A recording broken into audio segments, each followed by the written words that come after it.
ओम शांति 16 सितंबर 2024। मीठे बच्चे, ये वंडरफुल सत्संग है। तो जहाँ सत्संग बोल रहे बाबा, माना उस सत भगवान सत का संग है और उसमें बहुत कुछ है। उस सत का संग जो है, उसी वर्ड के अंदर बहुत कुछ है। जहाँ तुम्हें जीते जी मरना सिखलाया जाता है। जीते जी मरने वाले ही हंस बनते हैं। जीते जी मरना माना, ये मरना वर्ड इस दुनिया के है। एक्चुअली आत्मा तो मरती नहीं है, बट इस दुनिया में आत्मा तब जीती है जो जीने मरने का समझ है उसके अनुसार, जब इमोशंस में फंसते हैं। इमोशंस में रहना ही जीना, और इमोशंस से परे हो जाना माना मरना, न्यूट्रल हो जाना। तो जो भी सिचुएशंस आते हैं, परिस्थिति आते हैं, परिस्थिति सिर्फ एक सीन रहकर रह जाता है जब उसमें इमोशंस नहीं जुड़ता है। इमोशंस को जोड़ने के बाद ही परिस्थिति भी तूफान की तरह दिखता है। वो तूफान बन जाता है, वो एनिमेटेड हो जाता है। तो इसीलिए जीते जी मरना है, माना वो आई ऑफ द स्टॉर्म, तूफान का जो हरिकेन आई जो है, वहाँ तक पहुँचना है, माना जीते जी मरना है। और जब जीते जी मरना, जो जीते जी मरने वाले हैं वो हंस बनते हैं। उसको मोती चुभना आ जाता है। वो बियॉन्ड सेंस परसेप्शन चले जाते हैं। प्रश्न, तुम बच्चों को अभी कौन सी एक फिक्रात है?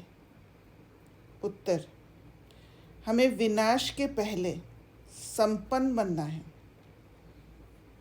जो बच्चे ज्ञान और योग में मजबूत होते जाते हैं, उन्हें मनुष्य को देवता बनाने की हॉबी होती जाती है।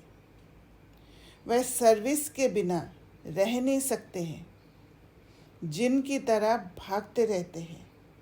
हर किसी का विश को पूरा करने का इच्छा रहता है। हर किसी का विश पूरा करना माना हर एक को सेल्फ कनेक्ट कर देना। यही सेवा करते हैं। सर्विस के साथ साथ स्वयं को भी संपन्न बनाने की चिंता होगी। तो सिर्फ सर्विस नहीं, स्वयं को भी संपन्न बनाने की चिंता रहेगी। क्योंकि खुद अगर उस तूफान में फंस जाते हैं तो सर्विस नहीं कर पाएंगे। इसलिए इम्पोर्टेंट है स्वयं भी संपन्न बने। ओम शांति। रूहानी बाप बैठ रूहानी बच्चों को समझाते हैं। रूह अब साकार में है और फिर प्रजापिता ब्रह्मा की संतान है, क्योंकि एडप्ट किए हुए हैं। तुम्हारे लिए सब कहते हैं ये भाई बहन बनाती है। और ये एडप्शन जो है, ये एडप्शन में इमोशंस मिला हुआ नहीं होता है, इसीलिए अटैचमेंट नहीं होता है। जो बाबा छोड़ने के लिए कहते हैं, देह सहित देह के सब संबंधों को भूल जाओ या पदार्थों को भूल जाओ, उन सारे चीज़ों में अटैचमेंट है। मन वहाँ अटैच्ड हो गई, मन को वहाँ रस मिला हुआ है। और ये रस मिलता है इमोशंस द्वारा। जहाँ पर इमोशंस नहीं है वहाँ पर अटैचमेंट नहीं होगा, वहाँ डिटैच स्टेट होगा। तो इमोशंस वो ग्लू है जो इस दुनिया के साथ हमें बांध देते हैं, बॉन्डेजेस में फंस जाते हैं। तुम्हारे लिए सब कहते हैं ये भाई बहन बनाती है। बच्चों को बाप ने समझाया है असल में तुम आत्माएं भाई भाई हो। अब नई सृष्टि होती है तो पहले पहले ब्राह्मण चोटी चाहिए। तुम शूद्र थे, अभी ट्रांसफ़र हुए हो।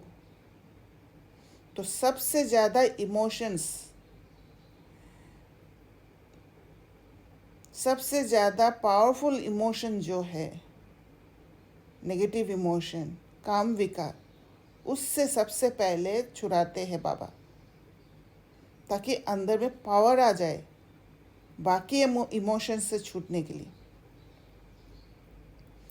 ब्राह्मण भी तो चाहिए ज़रूर, इसीलिए ब्राह्मण बनाया। ब्राह्मण माना प्योर सेलिबेसी। प्रजापिता ब्रह्मा का नाम तो बाला है। इस हिसाब से तुम समझते हो हम सब बच्चे भाई बहन ठहरे। जो भी अपने को ब्रह्मा कुमार कुमारी कहलाते हैं वह ज़रूर भाई बहन ठहरे। सभी प्रजापिता ब्रह्मा की संतान है, तो भाई बहन ज़रूर होना चाहिए। ये समझाना है बेसमझों को, जो बेसमझ है, जिसका बुद्धि पत्थर बना हुआ है, जिसके बुद्धि में अटैचमेंट के अलावा कोई रिश्ता ही नहीं होता है। बेसमझ भी है और फिर ब्लाइंड फेथ भी है। बेसमझ होने के कारण अपना बुद्धि यूज़ नहीं कर पाते हैं, इसीलिए किसी और को फॉलो कर लेते, किसी और के ऊपर फेथ आ जाता है। ब्लाइंड, बुद्धि का आँख बंद, ब्लाइंड फेथ। जिनकी पूजा करते हैं, फेथ रखते हैं ये फलाना है, परंतु उसे जानते कुछ नहीं। बिगड़ जाने किसी का पूजा कर लेते, उसके ऊपर फेथ रख लेते। लक्ष्मी नारायण की पूजा करते हैं, परंतु ये कब आए, कैसे बने, फिर कहाँ गए, कोई भी नहीं जानते।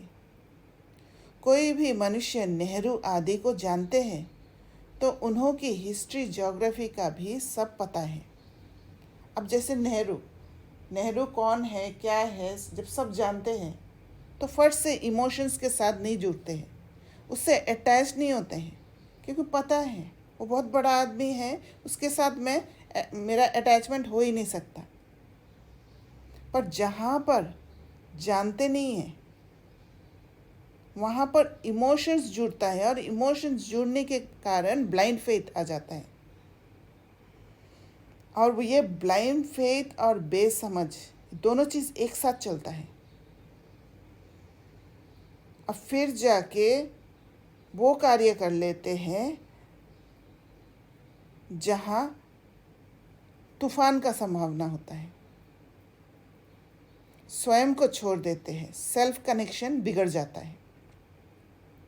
अगर बायोग्राफी को नहीं जानते तो वे क्या काम का। पूजा करते हैं परंतु उनकी जीवन कहानी को नहीं जानते। मनुष्य की जीवन कहानी को तो जानते हैं, परंतु जो बड़े पास्ट हो गए हैं उनकी एक की भी जीवन कहानी को नहीं जानते। शिव के कितने ढेर पुजारी हैं, पूजा करते हैं, फिर मुख से कह देते हैं वह तो पत्थर भीतर में है, कण कण में है। क्या ये जीवन कहानी ठहरी? ये तो अकल की बात नहीं है, ये तो अकल की बात नहीं हुई। अपने को भी पतित कहते हैं। पतित अक्षर कितना फिट है। पतित माना विकारी, जहाँ इमोशंस है। तुम समझा सकते हो कि हम ब्रह्मा कुमार कुमारी क्यों कहलाते हैं? क्योंकि ब्रह्मा की औलाद है और एडप्टेड है। हम कुक वंशावली नहीं, मुख वंशावली है। ब्राह्मण ब्राह्मणियाँ तो भाई बहन ठहरे ना, तो उनकी आपस में क्रिमिनल आई हो ना सके, कोई इमोशंस नहीं होगा। क्रिमिनल आई है सेंस परसेप्शन, कर्मेंद्रियों को इन्वॉल्व करना, और जहाँ कर्मेंद्रिय इन्वॉल्व हो रहा है वहाँ इमोशंस होगा। खराब ख्यालात मुख्य है ही काम के। तुम कहते हो हम प्रजापिता ब्रह्मा के संतान भाई बहन बनते हैं। तुम समझते हो हम सब है शिव बाबा के संतान भाई भाई। ये भी पक्का है। दुनिया को कुछ भी पता नहीं है, ऐसे ही सिर्फ कह देते हैं। तुम समझा सकते हो सभी आत्माओं का बाप वह एक है, उनको सब पुकारते हैं। तुमने चित्र भी दिखाया है। बड़े बड़े धर्म वाले भी इस निराकार बाप को मानते हैं। वह है निराकार आत्माओं का बाप। और फिर साकार में सभी का बाप प्रजापिता ब्रह्मा है, जिनसे फिर वृद्धि को पाते रहते हैं, झाड़ बढ़ता जाता है। बाबा कहते भिन्न भिन्न धर्मों में आते जाते हैं। आत्मा तो इस शरीर से न्यारी है। शरीर को देखकर कहते हैं ये अमेरिकन है, ये फलाना है, तो इमोशंस जुड़ जाता है। आत्मा को तो नहीं कहते। आत्माएं सब शांति धाम में रहती हैं, वहाँ से आती है पाठ बजाने। तुम कोई भी धर्म वाले को सुनाओ, पुनर्जन्म तो सब लेते हैं, और ऊपर से भी नई आत्माएं आती रहती हैं। तो बाप समझाते हैं तुम भी मनुष्य हो। मनुष्य को ही तो सृष्टि के आदि मध्य अंत का मालूम होना चाहिए कि ये सृष्टि चक्र कैसे घूमता है, इनका रचयिता कौन है, कितना समय इनके फिरने में लगता है, ये तुम ही जानते हो। देवताएं तो नहीं जानते हैं, क्योंकि संगम युग में ही ये सारे नॉलेज होना ज़रूरी है, ताकि सारे इमोशंस से छूट सके। क्योंकि जहाँ डार्कनेस है वहाँ इमोशंस पैदा होता है, वहाँ मन तलाशने लगता है। अंधेरे में ही तलाशा जाता है, रोशनी में नहीं। मनुष्य ही जानकर फिर देवता बनते हैं। मनुष्य को देवता बनाने वाला है बाप। बाप अपना और रचना का भी परिचय देते हैं। तुम जानते हो हम बीज रूप बाप के बीज रूप बच्चे हैं। जैसे बाप इस उल्टे वृक्ष को जानते हैं, वैसे हम भी जान गए हैं। मनुष्य मनुष्य को कभी ये समझा ना सके, परंतु तुमको बाप ने समझाया है। जब तक तुम ब्रह्मा के बच्चे नहीं बने हो, तब तक यहाँ आ नहीं सकते। जब तक पूरा कोर्स लेकर समझते नहीं हैं, तब तक तुम ब्राह्मणों की सभा में बैठा कैसे सकते? इसको इंद्र सभा भी कहते हैं। इंद्र कोई वह पानी की बरसात नहीं बरसाते हैं, इंद्र सभा कहा जाता है। परियां भी तुमको बनना है। अनेक प्रकार की परियां गाई हुई है।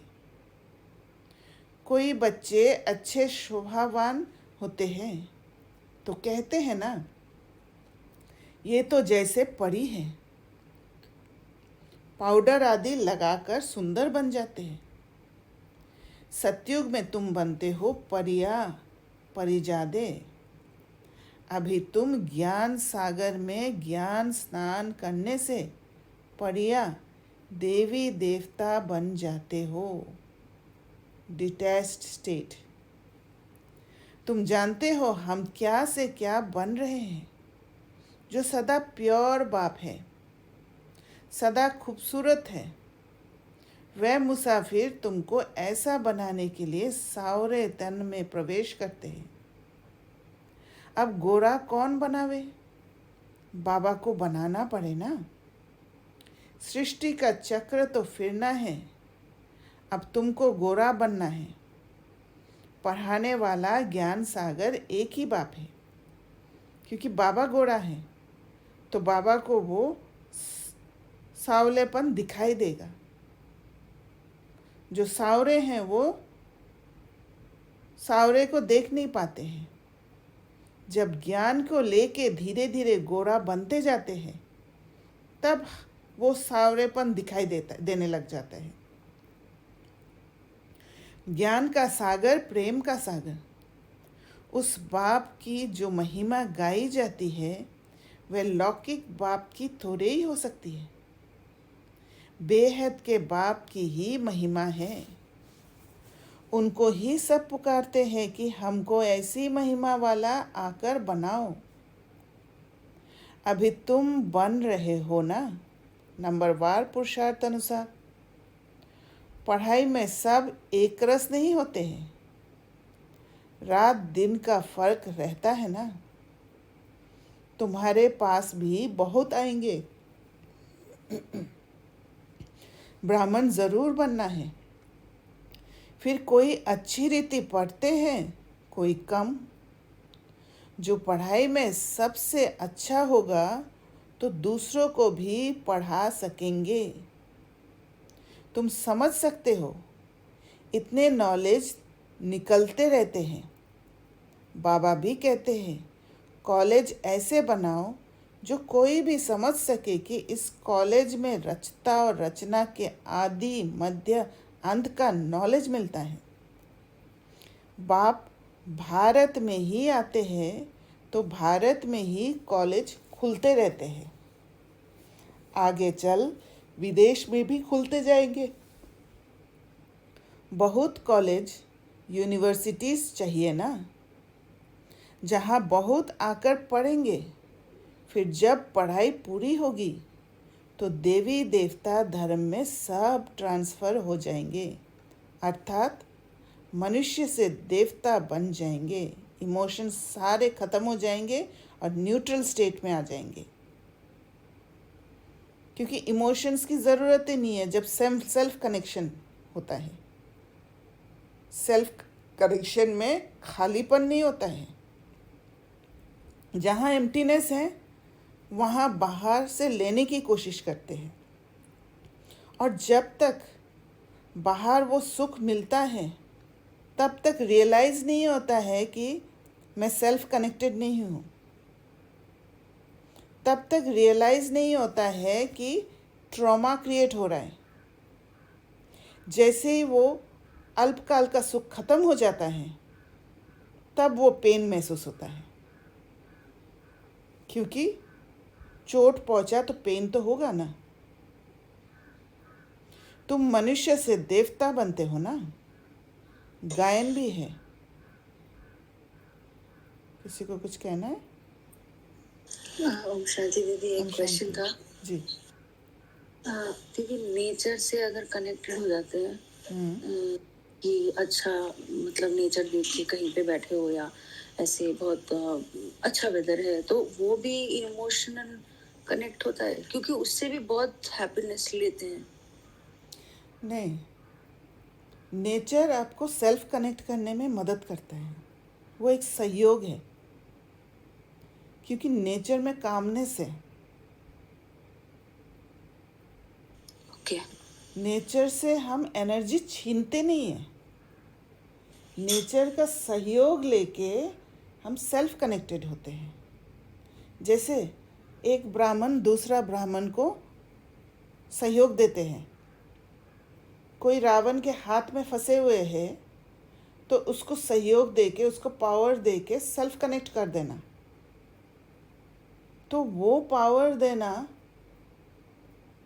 वो ब्राह्मण अपने से पावर नहीं दे रहे, वो जो डिवाइन एनर्जी वो ट्रांसफ़र हो रहा है, रियलाइज करा रहे हैं, तब सेल्फ कनेक्शन हो जाता है। सिमिलरली नेचर का जो कामनेस है, वो कामनेस सहयोग देता है बाहर से अंदर जाने में। क्लियर हुआ? हाँ दीदी, थैंक यू। तो बाबा भी कहते हैं कॉलेज ऐसा बनाओ जो कोई भी समझ सके कि इस कॉलेज में रचता और रचना के आदि मध्य अंत का नॉलेज मिलता है। बाप भारत में ही आते हैं तो भारत में ही कॉलेज खुलते रहते हैं, आगे चल विदेश में भी खुलते जाएंगे। बहुत कॉलेज यूनिवर्सिटीज़ चाहिए ना, जहाँ बहुत आकर पढ़ेंगे। फिर जब पढ़ाई पूरी होगी तो देवी देवता धर्म में सब ट्रांसफ़र हो जाएंगे, अर्थात मनुष्य से देवता बन जाएंगे। तुम मनुष्य से देवता बनते हो ना। गायन भी है, मनुष्य से देवता किए करत ना लागे वार। यहाँ ये है मनुष्य की दुनिया, वह है देवताओं की दुनिया। तो इमोशंस ही मनुष्य बना देता है। देवताओं और मनुष्य में रात दिन का फर्क है। दिन में है देवताएं, रात में है मनुष्य। सब भक्त ही भक्त है, पुजारी है। अभी तुम पुजारी से पूज्य बनते हो। सतयुग में शास्त्र भक्ति आदि का नाम नहीं होता है, वहाँ है सब देवता। मनुष्य होते हैं भक्त, मनुष्य ही फिर देवता बनते हैं। वह है दैवी दुनिया। इसको कहा जाता है आसुरी दुनिया। राम राज्य और रावण राज्य। आगे तुम्हारी बुद्धि में ये थोड़े ही था कि रावण राज्य किसको कहा जाता है। रावण कब आया कुछ भी पता नहीं था। कहते हैं लंका समुद्र में डूब गई। ऐसे ही फिर द्वारिका के लिए भी कहते हैं।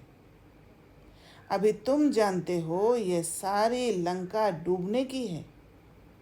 सारी दुनिया भी बेहद की लंका है। ये सब डूब जाएगी, पानी आ जाएगा।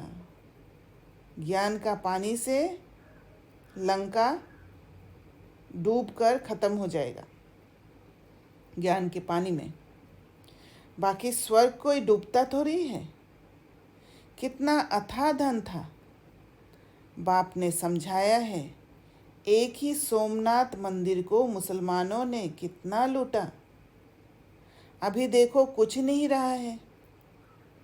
भारत में कितना अथाह धन था। भारत को ही स्वर्ग कहा जाता है। अभी स्वर्ग कहेंगे, अभी तो नरक है, फिर स्वर्ग बनेगा। स्वर्ग कौन नरक कौन बनाते हैं, ये अभी तुम जान गए हो। रावण राज्य कितना समय चलता है वह भी बताया है। रावण राज्य में कितने अथाह धर्म हो जाते हैं। राम राज्य में तो सिर्फ सूर्यवंशी चंद्रवंशी रहते हैं। अभी तुम पढ़ रहे हो। ये पढ़ाई और कोई की बुद्धि में नहीं है, वह तो है ही रावण राज्य में। राम राज्य होता है सतयुग में। बाप कहते हैं हम तुमको लायक बनाते हैं, फिर तुम नालायक बन जाते हो। नालायक क्यों कहते हैं? क्योंकि पतित बन जाते हो, क्योंकि इमोशंस के वश में हो जाते हैं, डिपेंडेंट हो जाते हैं इमोशंस पर। देवताओं के लायकी की महिमा और अपनी नालायकी की महिमा गाते हैं। जो मंदिर में मूर्तियों के आगे गाते हैं। बाप समझाते हैं तुम जब पूज्य थे तो नई दुनिया थी, बहुत थोड़े मनुष्य थे। सारे विश्व के तुम ही मालिक थे। अभी तुमको खुशी बहुत होनी चाहिए। भाई बहन तो बनते हो ना। वे कहते ये घर फिटाते हैं, वही फिर आकर जब शिक्षा लेते हैं तो यहाँ आने से समझते हैं कि नॉलेज तो बहुत अच्छी है। समझ जाते हैं कि घर के हर मेंबर्स को एक करते हैं।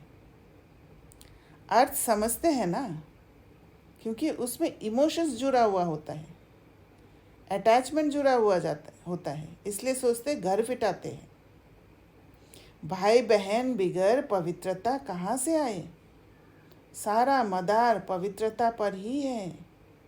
चाहे शरीर में पवित्र बनो या अंदर इमोशंस को ख़त्म करके पवित्र बनो, ये कंप्लीट पवित्र बनना है। बाप आते भी हैं मगध देश में, जो कि बहुत गिरा हुआ देश है, बहुत पतित है, खान पान भी गंदा है। बाप कहते हैं मैं बहुत जन्मों के अंत वाले शरीर में ही प्रवेश करता हूँ। और बाबा इसलिए कर पाते हैं क्योंकि बाबा हर चीज़ में न्यूट्रल है, हर बात को एक्सेप्ट करके फिर नॉलेज को देते हैं। इसलिए हमें टच होता है। इसलिए जिसको जो पॉइंट की ज़रूरत है वो बुद्धि में, दिल में तीर लग जाता है। यही 84 जन्म लेते हैं। लास्ट सो फिर फर्स्ट सो लास्ट।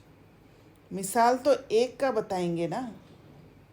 तुम्हारी डिनाइस्टी बनने वाली है। जितना अच्छी रीति समझते जाएंगे फिर तो तुम्हारे पास बहुत आएंगे। अभी ये बहुत छोटा झाड़ है, तूफान भी बहुत लगते हैं।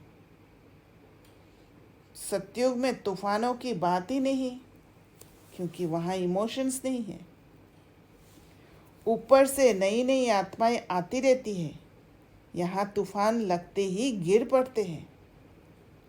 वहाँ तो माया का तूफान होता ही नहीं, यहाँ तो बैठे बैठे मर जाते हैं और फिर तुम्हारी माया के साथ युद्ध है तो वह भी हैरान करती है। तो माया क्या है? इल्यूजन है। इमोशंस के कारण वो माया दिखाई देती है। सतयुग में ये नहीं होगा। दूसरे कोई धर्म में ऐसी बात होती नहीं। रावण राज्य और राम राज्य को और कोई समझते ही नहीं है। बल सत्संग में जाते हैं, वहाँ मरने जीने की बात नहीं होती। यहाँ तो बच्चे एडप्ट होते हैं। कहते हैं हम शिव बाबा के बच्चे हैं, उनसे वर्षा लेते हैं। लेते लेते फिर गिर पड़ते हैं तो वर्षा भी खलास। हंस से बदलकर बगुला बन जाते हैं। फिर भी बाप रहमदिल है तो समझाते रहते हैं, क्योंकि बापा डिटैच्ड है। कोई फिर से चढ़ जाते हैं, जो थमे स्थिर रहते हैं उनको कहेंगे महावीर हनुमान। जो अचल अडोल रहते हैं, कोई भी इमोशंस हिला नहीं सकते। तुम हो महावीर महावीरनी। नंबरवार तो है ही। सबसे पहलवान को महावीर कहा जाता है, जो करेज के साथ फेस करते हैं उन इमोशंस को और न्यूट्रल स्टेट में शिफ्ट हो जाते हैं। वो आई ऑफ द स्टॉर्म में पहुंच जाते हैं। आदिदेव को भी महावीर कहते हैं, जिससे ही ये महावीर पैदा होते हैं जो विश्व पर राज्य करते हैं। नंबरवार पुरुषार्थ अनुसार रावण पर विजय पाने के लिए पुरुषार्थ करते रहते हैं। रावण है 5 विकार। ये तो समझ की बात है। अभी तुम्हारी बुद्धि का ताला बाप खोलते हैं, फिर ताला एकदम बंद हो जाता है। यहाँ भी ऐसे हैं जिनका ताला खुलता है तो वह जाकर सर्विस करते हैं। बाप कहते हैं जाकर सर्विस करो, गटर में जो पड़े हैं उनको निकालो, नेगेटिव इमोशंस जिनको घिरे हुए हैं उनको निकालो। ऐसे नहीं कि तुम भी गटर में गिरो, नहीं। इतना ताकत होना चाहिए, इतना कॉन्फिडेंस होना चाहिए कि गटर के पास में जाके भी गटर से प्रभावित ना होके गटर में ना गिरे। तुम बाहर निकल औरों को भी निकालो। विषय वैतरणी नदी में अपरम अपार दुख है, अनलिमिटेड दुख है।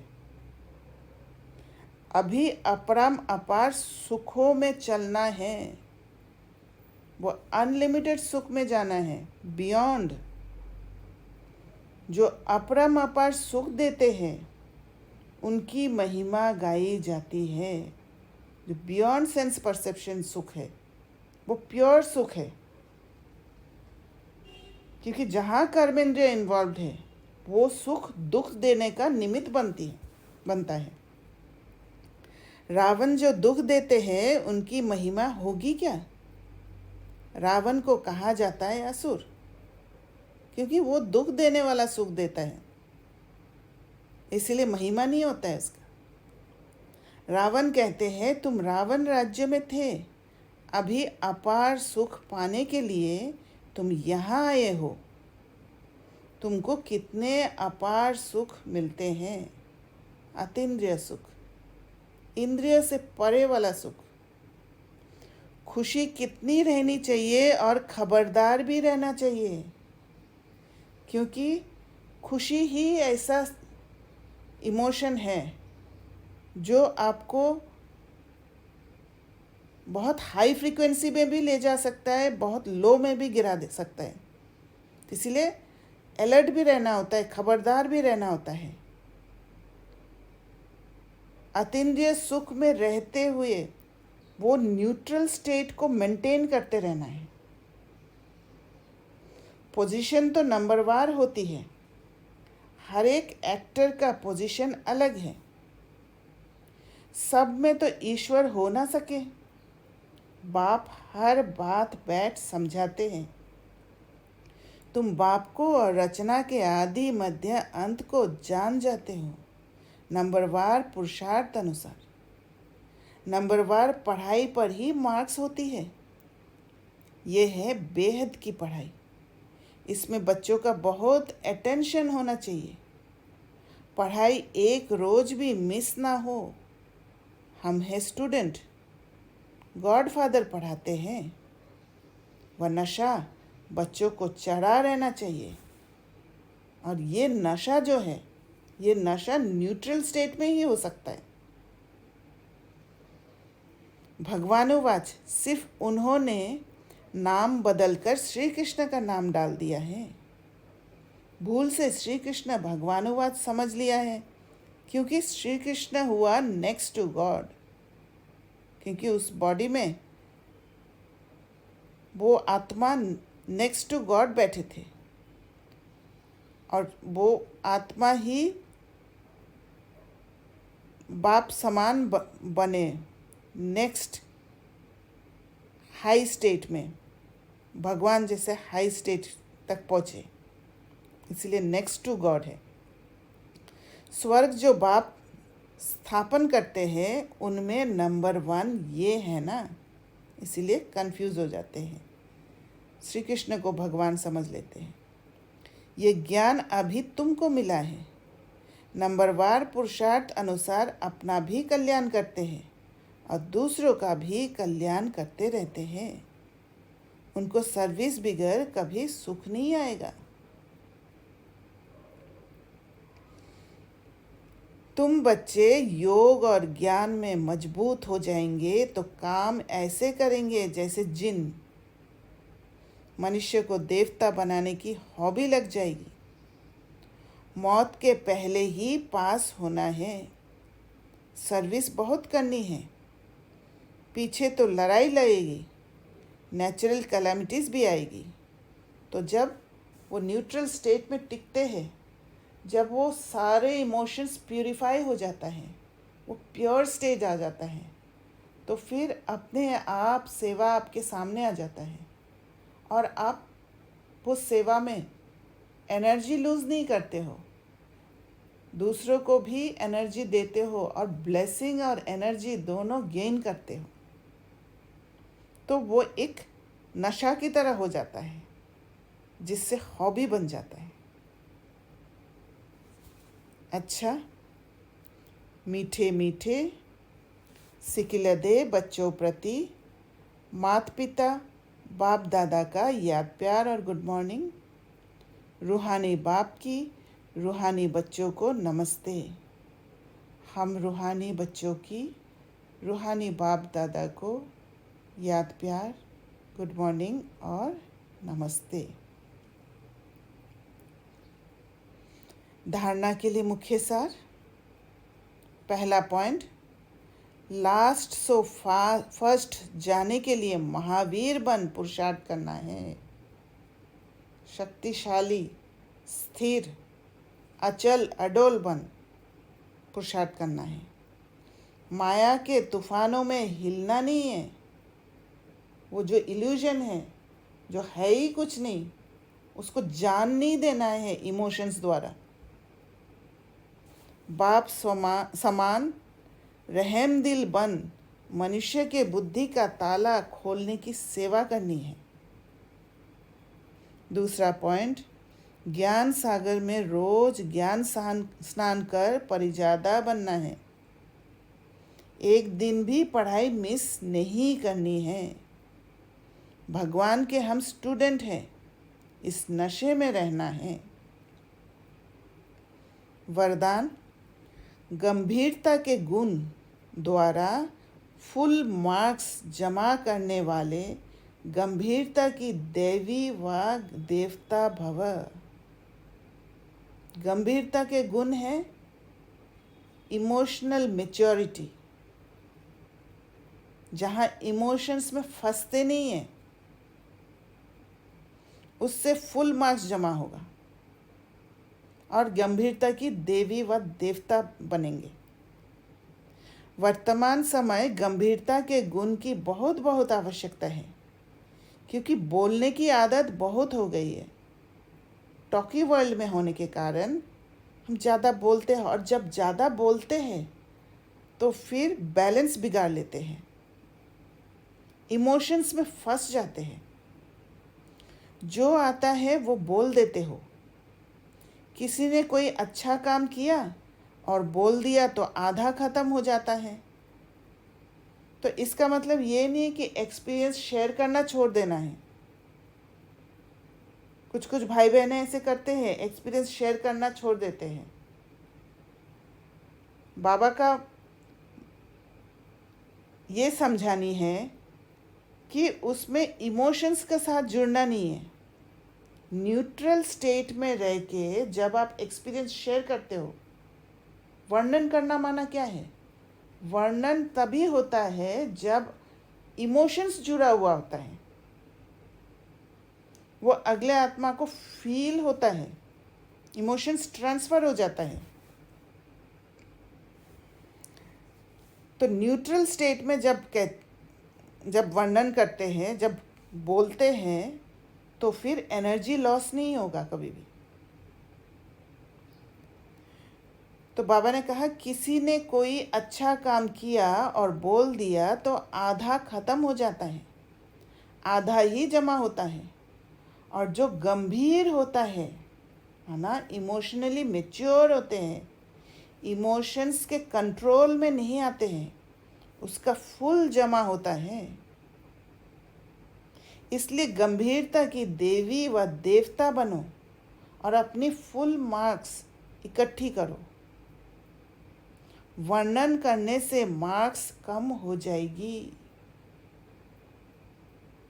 स्लोगन, बिंदु रूप में स्थित रहो, तो समस्याओं को सेकंड में बिंदु लगा सकेंगे, क्योंकि जब बिंदु रूप में स्थित होते हैं, जब वो न्यूट्रल स्टेट में स्थित होते हैं, तो फिर हर सीन का हर पार्ट को क्लियर देखते हैं, क्योंकि उस सीन में फंसे हुए नहीं है नेगेटिव इमोशंस द्वारा,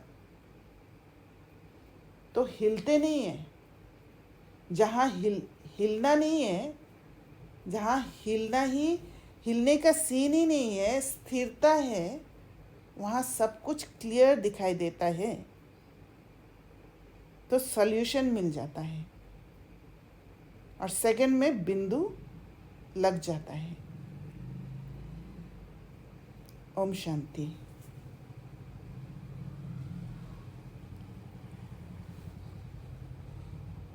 सभी अंतर्मुखी हो जाए।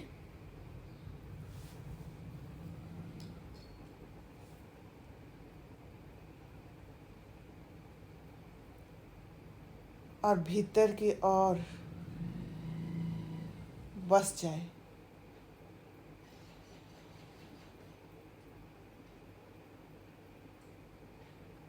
चेक करें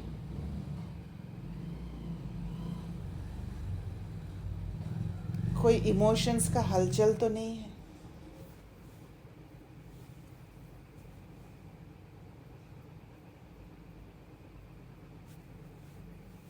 मैं मेरे अंदर के दुनिया को देख पा रही हूँ।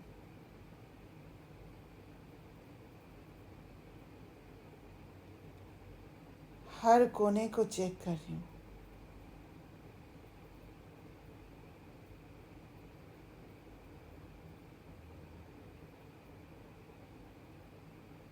और चेकिंग करते समय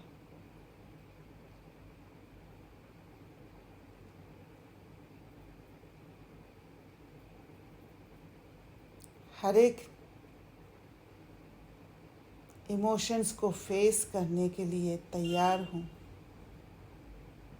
प्रिपेयर्ड रहती हूँ।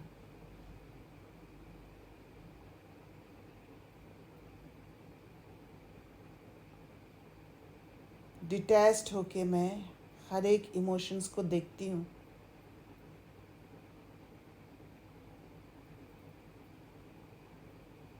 समझ पाती हूँ ये इमोशंस ही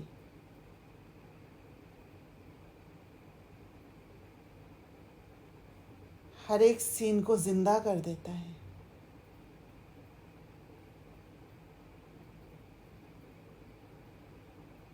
नहीं तो ये सिर्फ एक रील जो घूम रहा है।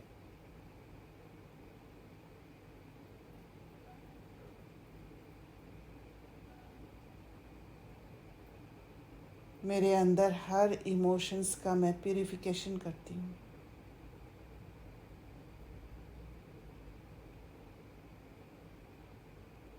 और महसूस कर पा रही हूँ मेरा प्योरिटी बढ़ते जा रहा है।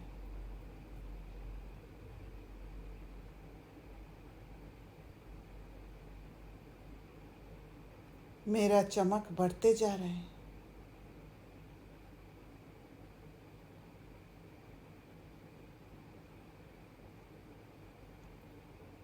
और मेरा अंदर की दुनिया में सिर्फ रोशनी ही रोशनी होते जा रहे।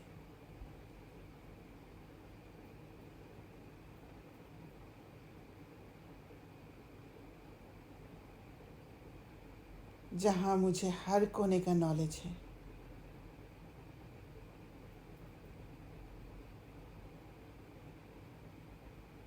मेरे अंदर वो ताकत आ गया है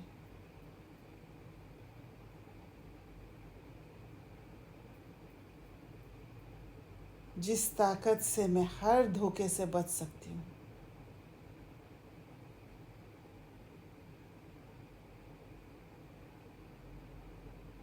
क्योंकि मेरा ये न्यूट्रल स्टेट में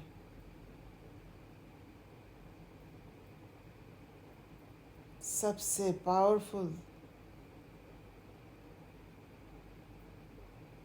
मेरा अपना बाबा है।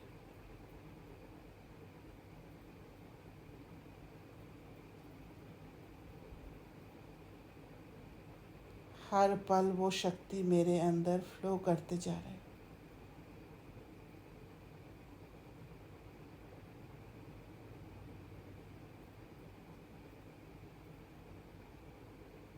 यही मेरा मर्जीवा जीवन है।